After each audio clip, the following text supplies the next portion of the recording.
Почитувани граѓани, добра вечер. Денес на 8 септември, на денот на македонската независност, го празнуваме нашиот трет, последен и од меѓународен аспект најзначаен Илинден.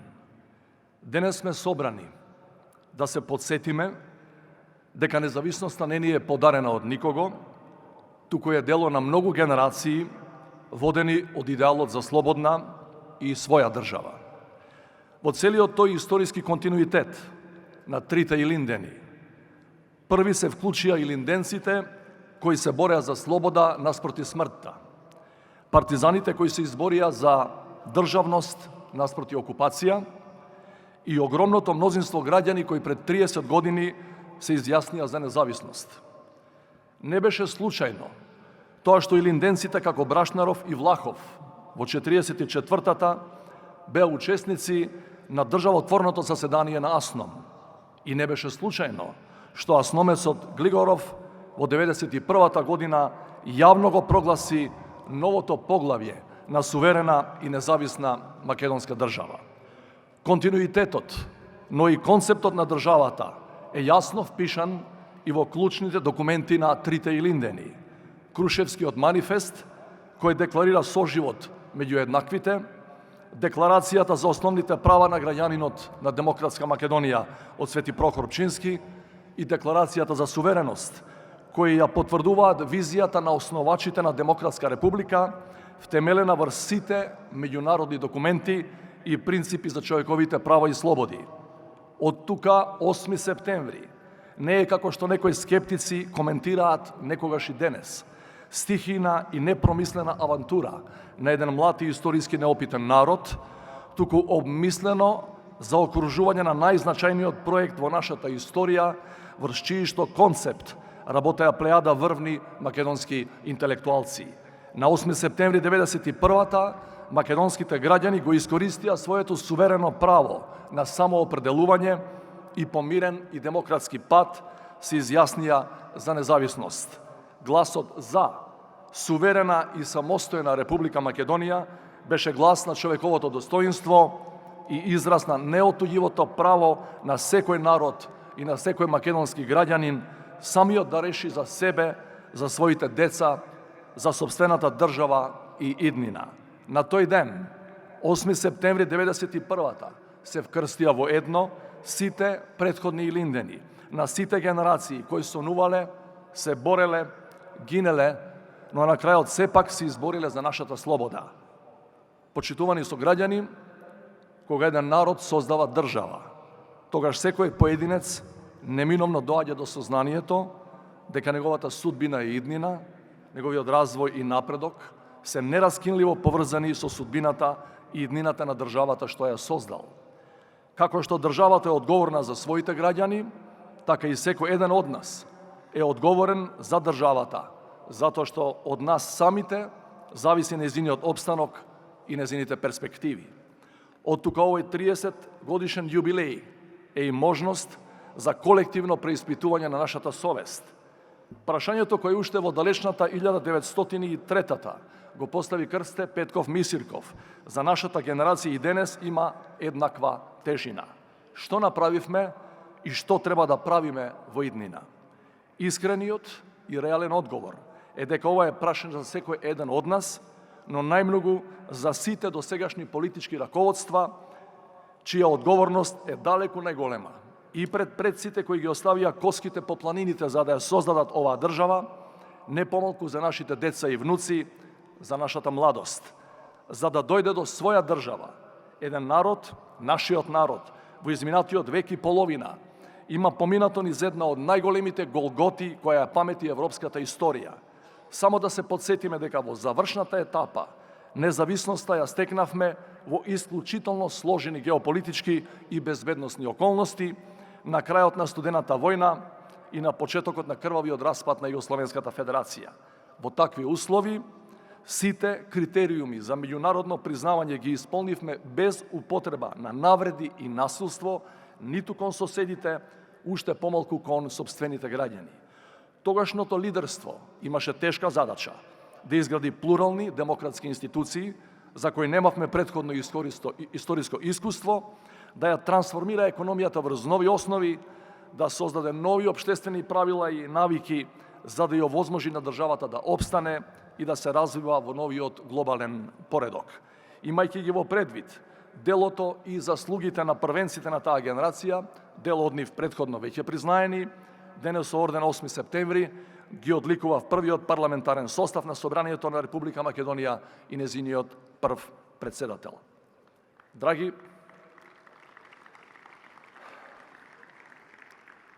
сограѓани, во овие 30 години сите имавме прилика да потврдиме една вистина, една реалност, а таа е дека обстојот и просперитетот на нашата независна македонска држава зависат од два процеси: од внатрешната инклузивност и од надворешната интегрираност.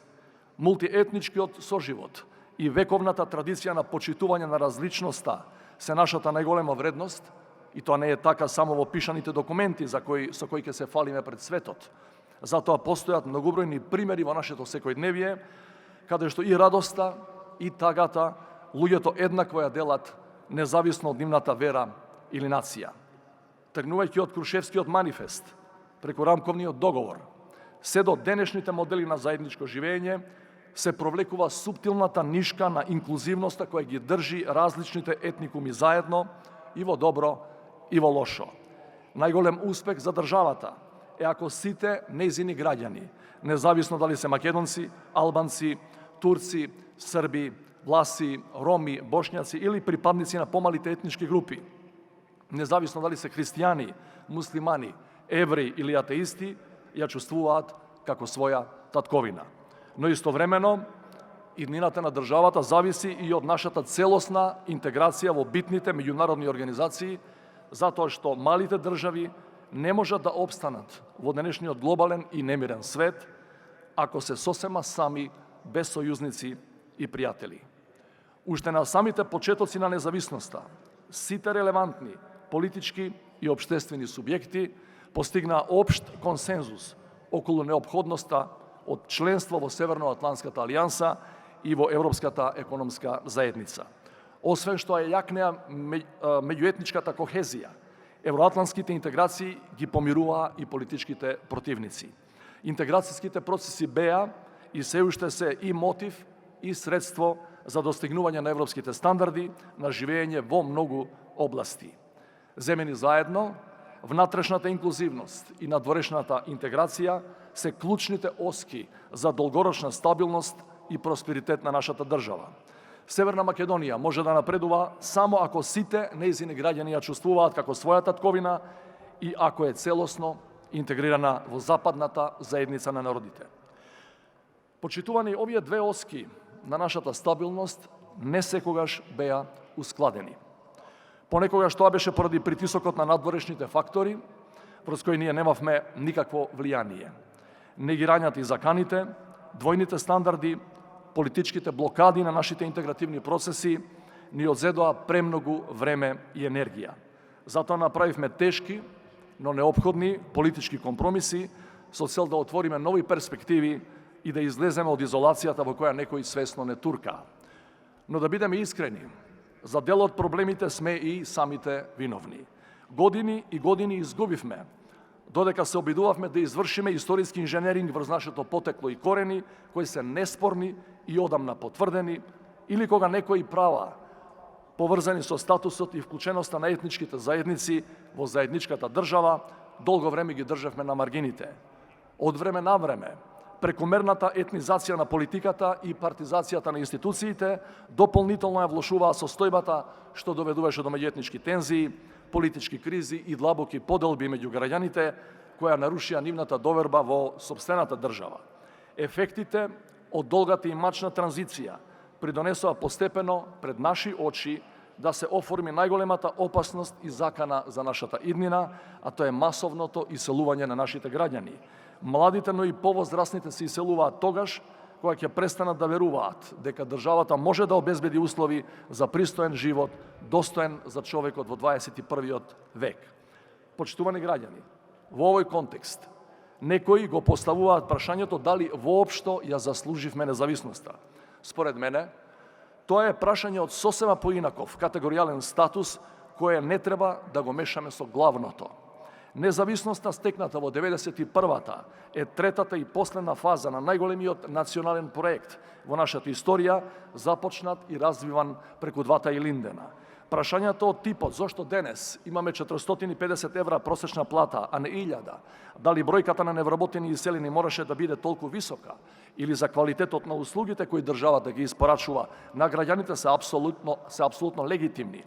Но не треба да бегаме од фактот дека тие проблеми и потешкоти го проблематизираат ефектот од владењето на сите политички елити од независноста до денес, но тоа на ниеден начин, повторувам, на ниеден начин не ја подкопува идејата, не го негира историскиот императив да имате независна, слободна и конечно и најважно наша сопствена држава. Со сите своји недостатоци, власта која нашите граѓани ја избираат на слободни избори не може да биде полоша од било која власт од надвор наметната, а такви за жал во нашата историја имавме предолго. И да не заборавиме дека сите наши научни, уметнички, спортски и стратешки дострели во изминативе 30 години не ќе беа можни во таков обем ако немавме наша сопствена држава. Затоа без една секунда двоумење, без тронка сомнеш, можеме да кажеме дека македонската државност и независност е нашето најголемо историско достигнување со кое треба сите да се гордееме. Но почитувани, што е со вториот дел од прашањето на Мисирков? Што треба да правиме во иднина, во наредните години и децении, за да имаме побогата и подостоинствена живеачка? Самиот Мисирков го дава одговорот кога вели: за да си ја очистиме совеста пред народот наш, за дадените од него жртви, треба да се зафатиме за работа. А тоа, почитувани сограѓани, е само другото име на патриотизмот, бидејќи патриотизам се секојдневните жртви, но и секојдневното посветено работење за државата, за граѓаните, за семејството, за најблиските. Вистинскиот патриотизам значи почитување на законите, одговорно користење на ресурсите и чување на животната средина, бидејќи друга немаме. Вистинскиот патриотизам подразбира да ги воспитуваме нашите млади да бидат доблесни и одговорни личности. А тоа што ни недостасува, сите го знаеме. Да се почитуваме малку повеќе меѓу себе, да разбереме дека поинаквиот од нас не е наш непријател, дека политиката е борба за идеи и концепти за подобро денес и утре, а не борба на живот и смрт. Ако успееме да се помириме и да го канализираме целиот наш потенцијал, никој нема дилема дека овој народ има сили, има знаење, има енергија, има паметни млади луѓе кои ќе знаат да си ја доуредат државата. Во манифестот на Аслом се вели: каква Македонија ќе изградиме, таква ќе ја имаме. Но уште поважно е да знаеме во каква држава сакаме да живееме. Ако сакаме младите генерации да останат во земјата и тука да живеат, да работат и создаваат иднина, мора да се потрудиме повеќе како држава и да им обезбедиме услови да успеат дома, во својата земја. Република Северна Македонија треба да ја градиме како држава во која владењето на правото ќе биде без алтернатива, да вложуваме во квалитетно образование, што ќе ги подготви младите да се вклучат во глобалната дигитална револуција, да инвестираме во здравствен систем, што ќе се грижи за здравјето на граѓаните, вреднувајќи го трудот на здравствените работници, да го негуваме културното и историско наследство и да вложуваме во новата генерација артисти кои не се подолу од врвните во светот, да градиме држава во која сите нејзини граѓани ќе чувствуваат дека имаат еднакви права и можности, држава без привилегирани и подчинети, без домаќини и гости, солидарно и хумано општество што ќе го гарантира достоинството и на најранливите и на најслабите негови членови. Драги сограѓани, денес, кога го празнуваме континуитетот на трите наши Илиндени, не треба да изгубиме од предвид дека да се има сопствена независна држава е голема привилегија, но и голема одговорност. Ние немаме резервна татковина. Ова е нашиот единствен заеднички дом и тој ќе биде пристојно место за живење, само доколку секој од нас го вложува во него својот труд и својата совест. При тоа се разбира дека одговорноста е најголема кај оние кои ја добиваат честа да ја водат општината, градот, владата или државата. Апсолутно сум убеден дека ако секој од нас се вложи за таа кауза до крај, без остаток, без калкулации, тогаш ќе имаме држава со која сите ќе се гордееме. Да ги дочекаме и следните јубилеи, живи и здрави, нека е за многу години денот на независноста. Благодарам.